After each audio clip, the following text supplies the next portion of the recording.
Well, hey everybody, and welcome back to another episode of the Canning Nana, where tonight we are going to show you how to make baked ziti.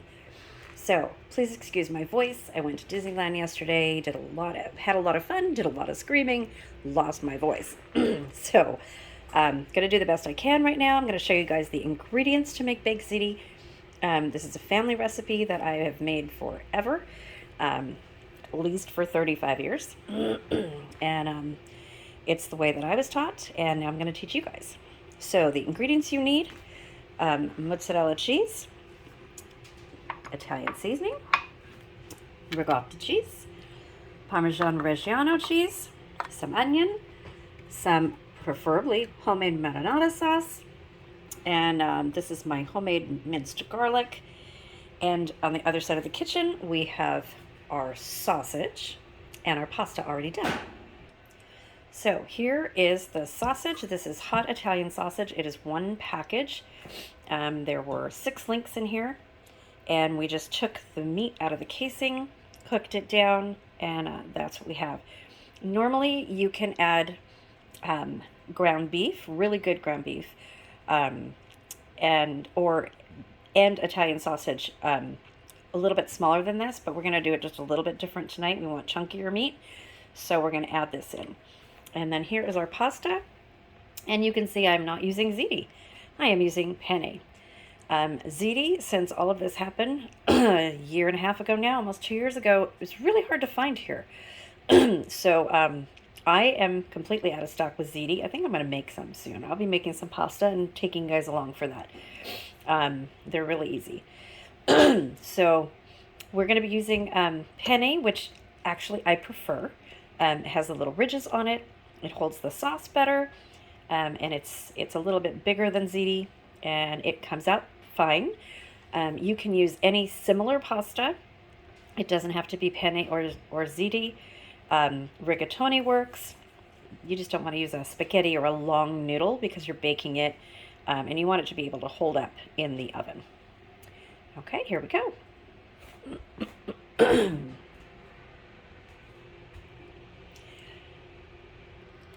Okay, so here we have our ricotta cheese, and I'm going to be putting 1 egg in here.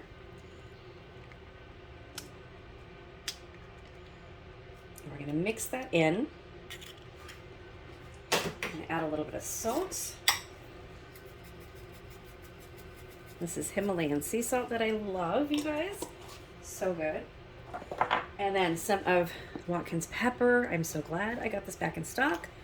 And yes, I am a consultant for this thing. This company is amazing, you guys. I've used this stuff for 38 years and been a consultant for about 20 years. Not something I advertise very much, but if anybody wants some, my link is in the description box. It's amazing.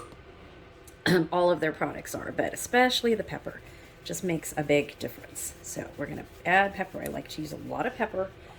Pepper and garlic, you guys. Okay, I'm going to add the seasoning to that and some garlic. You guys know how I am with garlic. And I think I will, excuse me, I think I will be showing you guys how to do this garlic pretty soon because I'm almost out. So we go through a jar, a pint, let's see, about every 2 months, I guess. I use a lot of garlic, you guys. But hey, you know, it's part of being Italian, right? Okay, so we are going to mix the egg in with the ricotta cheese and our seasoning. Super, super easy recipe. So this was a 15-ounce container of ricotta cheese. There we go. Okay, so I'm going to put a little bit of the Parmesan in there.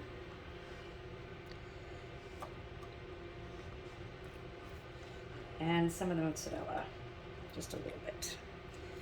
And yes, it's going to be thicker, but that's okay. I can actually add another egg to this if I need to. And I just may need to.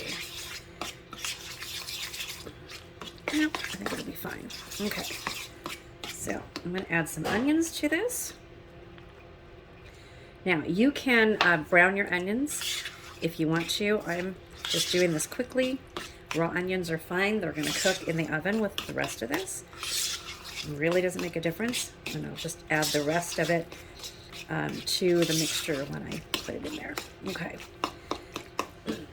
Okay, let's go over to the pasta.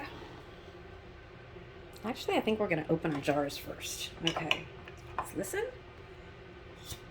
Awesome.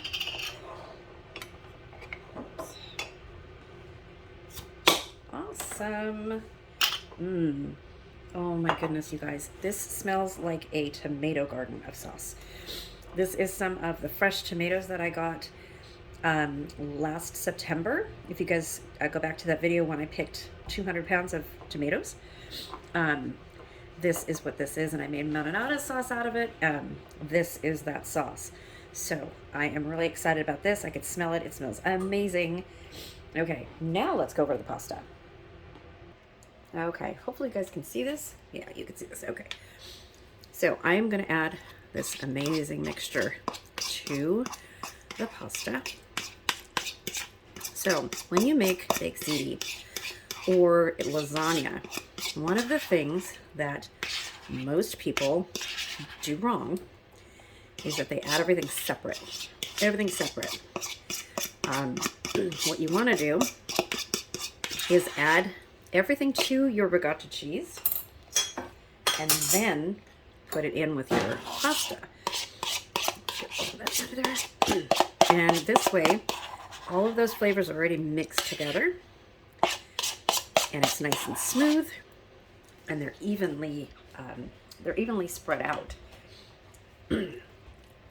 Just makes for a better flavor for lasagna, for baked ziti, anything like that that has the ricotta and different seasonings and stuff in it like that.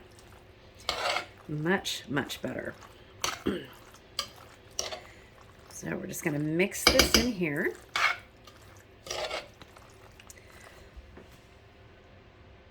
Okay, so I'm going to add some of the sauce. And this has wonderful chunks of tomato in it. So I opened 2 jars of sauce, but I'm not sure if I'm going to be using 2 jars of sauce. Use this. So I have my oven heating at 350 degrees. This is going to bake in the oven for about 30 minutes. You're just going to heat it through because everything is cooked in here, except for the egg, and that doesn't take very long. Yeah, definitely need more sauce. Let's get it all in there. And we are going to be adding more cheese to it. So baked ziti is like lasagna without the layers. It's just a casserole. You're going to be putting it in a casserole dish. But that's what it pretty much is. It's just like making lasagna, except you're not layering it in sheets of pasta. You're just putting it in the noodles like this, mixing it all together. And the taste is almost identical. I'm going to add a little bit more sauce. We don't want to make it too watery. So the key is you don't want your sauce, your pasta swimming in sauce. This is not a dish where you want a bunch of sauce in it.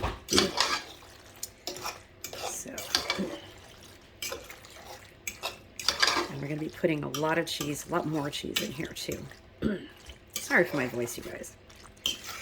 Okay, so let's add the sausage.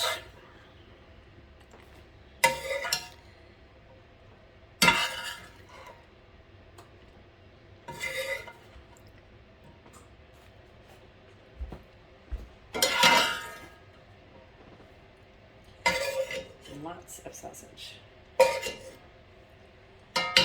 And again, you can use hamburger if you want to. It's just as good. I like to use the hot Italian sausage when I can find it. I had bought a bunch of it on one of my mystery shops not too long ago. For some reason, that's been really hard to find too. I can find the sweet Italian sausage, but not the hot. Okay.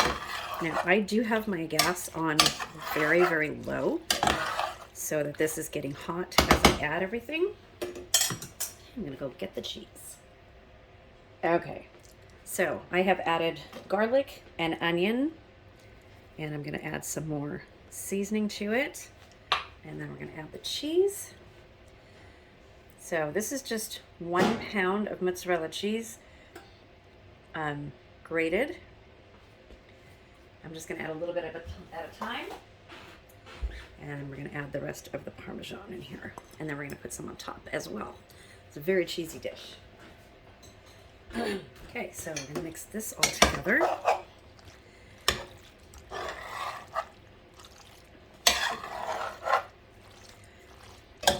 Oh, it smells so good, you guys. So, so good. My husband has been asking for this for a few weeks now. And I finally decided that I was going to make it. I'm doing the January Pantry Challenge, where I'm not buying anything that I'm using this month. So I'm just using things that are in my pantry, and all of this stuff is on hand. Okay, look at how easy that is. So easy. And if you go in the restaurants, in a good Italian restaurant, this will be a good $20, $25 a plate, at least here in California. And I do not go to Italian restaurants, by the way, because I make it. It drives my husband crazy, but, you know, when you can make it at home, why go to a restaurant, right? Okay, let's get that casserole dish and grate some more cheese. Okay, so we are going to take all of our pasta and put it in this dish. You know, I'm going to spray this first. Oops, where is my olive oil? There it is. Okay.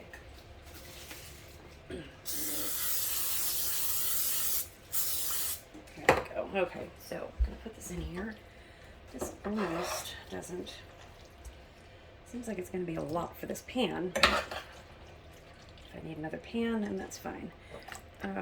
Get it all over. So, for those asking about my wrist is doing a lot better. I wore my brace. I was really good at Disneyland yesterday. I wore my brace all day. Took it off a couple of times, and that was it. I did really good yesterday. So, we walked, I think, 12 miles, 13 miles, something like that, which is pretty low for what we normally do at Disneyland California Adventure. So, and some of our adventures are on our other channel, our travel channel, if you guys want to go watch. It's called More Fun Than Sitting at Home, and lots of good adventures coming on that. Oh, and giveaways, of course. Okay, there we go.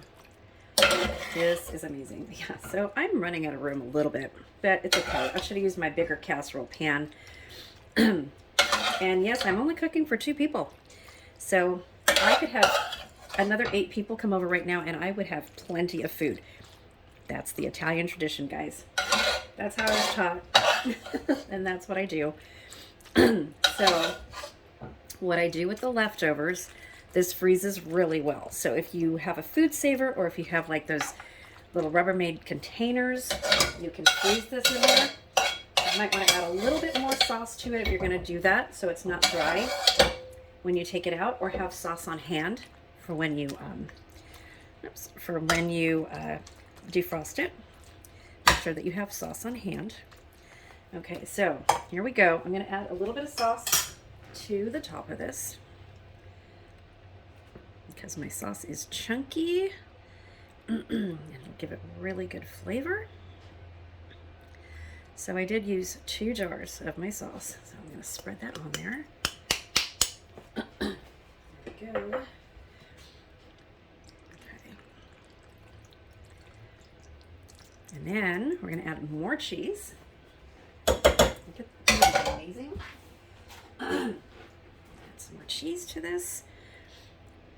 Now, you can cover this with tin foil. And I am going to tent it with tinfoil when I put it in the oven. I'm going to cook it for probably about 35 minutes because I made it really thick. If you have it in a pan where it's a little bit thinner, because this is a good 2 inches thick. So if yours is a little bit thinner than this, you don't have to cook it too long. You just want to make sure that it's heated all the way through because you did put raw egg in there. And ricotta cheese is in there, so you just want to cook it really, really well. And it will be bubbling when it's done. And I will have the results in a separate video called the results video for baked ziti. And the word of the day today is going to be ziti, Z-I-T-I. I want to know if you guys like baked ziti, if you've ever made it, and if you haven't, please try out this recipe. You will absolutely love it. Okay, let's add some Parmesan cheese. Like I said, this is like lasagna that is without the long noodles. There you go. Okay, there we go, guys. Into a 350-degree oven for about 35 minutes, and I will take it out and let you guys know what it looks like, and I will give you the results video. So please, if you're new to my channel, please subscribe to this channel. We have lots of fun things coming and lots of cool giveaways. I do canning and dehydrating and cooking and gardening and lots of freeze-dried recipes coming, lots of dehydrated recipes coming. I have so many plans, you guys, for this channel. 2022 is going to be amazing. Stay tuned for tomorrow. I will be making beef bone broth, which is the start to my January video, which will be coming out on the 15th. So stay tuned for that so you know what I'm making. It's gonna be good. Please like and subscribe, and make sure that you comment the word of the day in the comment section below. And please share my video. That helps my YouTube algorithm push my videos out to other people so that more people can find the channel and enjoy cooking like I do. Thanks for watching, you guys, and I will see you soon. Buon appetito!